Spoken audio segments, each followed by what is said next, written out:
एक तरफ कोरोना का कहर तो दूसरी तरफ प्रत्येक गार्जियन के कंधों पर, प्रत्येक व्यक्ति के व्यक्तित्व पर एक बहुत बड़ा चैलेंज। वो कैसे इसे बर्दाश्त करे, कैसे उसे फेस करे। इन सारी समस्याएं चारों तरफ से घेरी हुई है।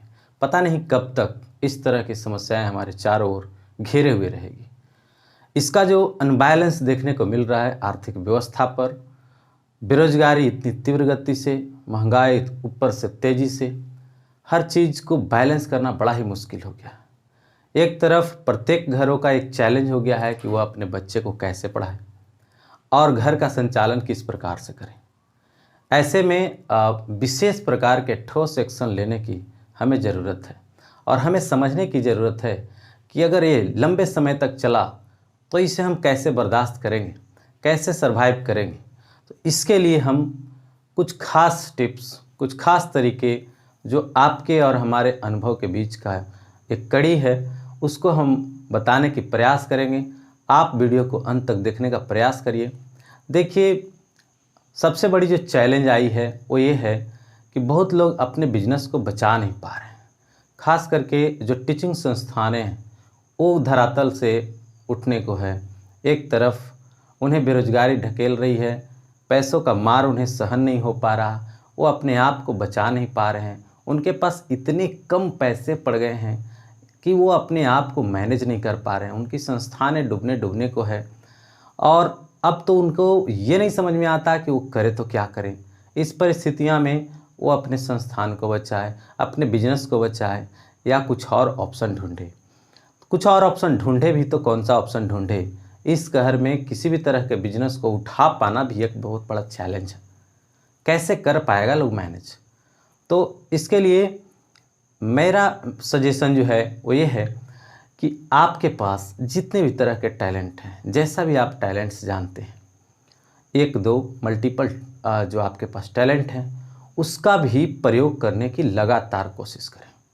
एक दो टैलेंट्स आपको क्या करेगा, सबसे पहले मेंटली सपोर्ट करेगा कि आप कुछ कर रहे हैं। क्योंकि एक तरफ आपके पास जो सुपर टैलेंट था और जिसके बल पर एक नया बिजनेस या बड़ा बिजनेस आपका जो चल रहा था, रनिंग कर रही थी, वो ध्वस्त होने को है या होने वाला है या ख़त्म हो जाएगा। तो दूसरी तरफ एक और बिजनेस की तैयारी में यदि आप जुटे रहें तो आपका माइंड जो है वो संतुलित रहेगा। आप शांत रहेंगे, कुछ सोच पाएंगे। अन्यथा सोचना ही बड़ा ही मुश्किल हो रहा है। कैसे सोच पाएगा आदमी कि एक बिजनेस को ठप होने के बाद दूसरा कैसे वो शुरू करे। और यह जो जिम्मेदारियां हैं कि जिससे कि वो अपने आप को उभार सके, अपने आप को बचा सके इस पेंडेमिक में। लंबे समय तक का यह असर लोगों को यह सोचने के लिए मजबूर कर रहा है कि वह कैसा कार्य करे कि ताकि उसका अपना दिनचर्या, रोज़मर्रा की ज़रूरत उसे पूरा हो सके। और ऐसे में अगर एक विशेष ठोस कुछ विचार नहीं किया जाए तो शायद वह धीरे धीरे वो और डूबता ही चला जाएगा। तो मेरे हिसाब से कुछ न कुछ एक एक्स्ट्रा कार्य करने की ज़रूरत है और करके अपने आप को बचाने की ज़रूरत है। दूसरी तरफ बच्चों की जो शिक्षा दीक्षा है वो गिरता हुआ चला जा रहा है। उनके लिए कोई विशेष व्यवस्था नहीं। स्कूल तो वो ख़त्म ही होने के कगार पर हैं या वो 5 दिन 10 दिन के लिए खुलते हैं, फिर से अगेन क्लोज। और इस दौरान वो कैसे करेगा मैनेज, कैसे बच्चों को पढ़ाएगा, यहाँ भी एक बहुत बड़ी समस्या मुंह खोल करके खड़ी है। बहुत लोग ऑनलाइन, बहुत लोग कई तरीके से, लेकिन छोटे बच्चों की पढ़ाई या एवरेज 10th क्लास तक के बच्चों की देखी जाए तो उनका तो ये व्यवस्था नहीं के बराबर ही है, या अगर है भी तो ग्रामीण स्तर पर यह व्यवस्था बिल्कुल जीरो है और इसे संभालना उनके लिए इम्पॉसिबल की तरह ही। तो स्टूडेंट्स के लिए एक बहुत बड़ी एडवाइस कि उन्हें जितना भी शक्ति है अपने आप को बचाने की, अपने बुक्स के माध्यम से अपने आप को रिकवर करने की, अपने फ्रेंड्स, अपने रिलेटिव्स के मदद से अपने आप को बनाए रखने की, अपने आप को मोटिवेट रखने की, अपने आप को एजुकेशन से जुड़े रखने की, तो ये चीज़ को ज़रूरी है बनाए रखना ताकि आपका जो भविष्य है वो आगे भी बचाया जा सके।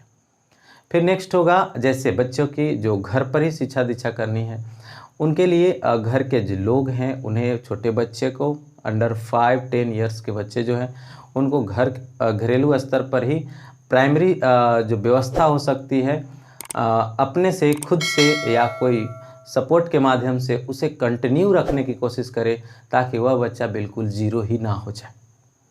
ऐसे में और भी समस्याएं आन पड़ी है, जैसे यदि किसी रेंट पर कोई व्यक्ति रह रहा हो, रेंट पर उसका बिजनेस चलता हो किसी रूम भाड़े पर लेकर के, तो ऐसी स्थिति में उसे रेंट को चुकाना, मैं बहुतों को सुना कि उनका जो है ऐसे रेंट पर चलता था, वो बिजनेस था, एक दुकान थी, एक स्कूल था, एक इंस्टीट्यूट थी, या बहुत तरह की चीज़ें, जैसे रेस्टोरेंट बंद हुए या सिनेमा हॉल बंद हुए।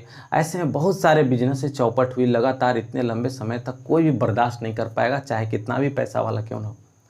उसे सपोर्ट के लिए कोई ना कोई एक्स्ट्रा बिजनेस तो चाहिए ही चाहिए, ताकि वो बच सके। और सबसे पहले तो कि एक ठोस डिसीजन लेने की ज़रूरत है, ऐसे नहीं कि फंसे ही रह जाए।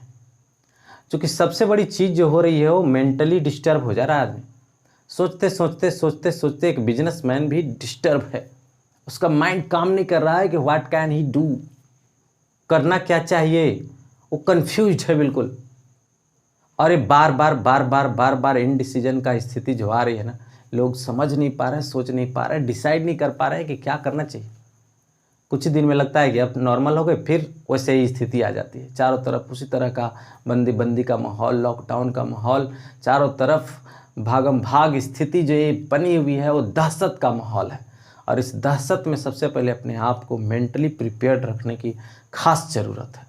और इसके लिए मेरा तो यही एडवाइस है कि आप अपने आप को बैलेंस जितना हद तक करना है करें, लगातार कोशिश करें। पुरानी जो चीज़ें आपकी चल रही थी, अगर वो डिसकंटिन्यू लगातार हो रही है, उससे जो आसार थे वो ख़त्म लगभग हो चुके हैं, डैमेज ज़्यादा है, तो उसे छोड़ने की ज़रूरत है। बाद में फिर से उसकी रिकवरी के लिए सोचा जाए। कारण कि अगर हम उसी पर लगे रहेंगे तो हमारा जो मेंटल है वो काम नहीं करेगा, माइंड काम नहीं करेगा, वो फेल हो जाएगा। और हम जब सोच ही नहीं पाएंगे, सोचने की शक्ति ही नहीं रह पाएगी, बार बार हम उसी पर घूम फिर करके एक ही जगह पर हम पॉइंटेड हो जाएंगे, और बार बार वो चीज़ फेल होगी तो हम असफल हो ही जाएंगे। तो इसके लिए ज़रूरत है कि एक खास पॉइंट, खास डिसीजन लेने की, ताकि हमें रिकवरी जल्दी से जल्दी मिल सके, या लॉन्ग टर्म के लिए हम बेहतर सोच सकें उस वे में, जो एक नए तरीका हो सकता है। और सबके पास कोई ना कोई है, उसके पास एक स्ट्रेंथ तो है ही, जिसके बदौलत वो अपने आप को खड़ा कर सकता है, नए तरीके से खड़ा हो सकता है। अब खड़ा होने का समय है, अब दूसरा नहीं आएगा। ऐसे पता नहीं कितने वर्ष लगेंगे, कितने महीने लगेंगे, पता नहीं। 2020 तो यही सोचते सोचते निकला, 2021 का ये अप्रैल माह भी निकलने जा रही है, और ऐसे करते आगे समय कितने लगेंगे कुछ पता नहीं। तो ऐसे में अपने आप से डिसाइड करिए, निर्णय लीजिए, कौन सा ऐसा बिजनेस हो सकता है जिसमें फ्री माइंड से हम लगातार बने रह सकते हैं, और उससे एक रेगुलर जो रेवेन्यू हो सकता है, रेगुलर जो इनकम हो सकता है, वो जनरेट हो सके, और अपने आप को बचा सके, अपने परिवार को बचा सके, बच्चों की आवश्यकताओं की पूर्ति हो सके, या जैसे भी बैलेंस हैं वो सारे बैलेंस में ही रह जाए। ज़्यादा सेविंग हो या ना हो, लेकिन कम से कम बचाव तो ज़रूरी है, मेंटली फ्री होना तो ज़रूरी है। और ऐसा अगर नहीं करेंगे तो हम तो बिल्कुल संकीर्ण हो जाएंगे माइंड से। हो सकता है सोचना ही बंद कर दें, बिल्कुल स्टक हो जाए, डर जाए, भयावह स्थिति इतना भयानक हो चुकी है कि कहना नहीं। तो इसलिए सावधान हो जाए, सतर्क हो जाए, और ख़ास डिसीजन लेने के लिए तैयार हो जाए। मेरे तरफ से यही एक गुजारिश है। धन्यवाद वीडियो को अंत तक देखने।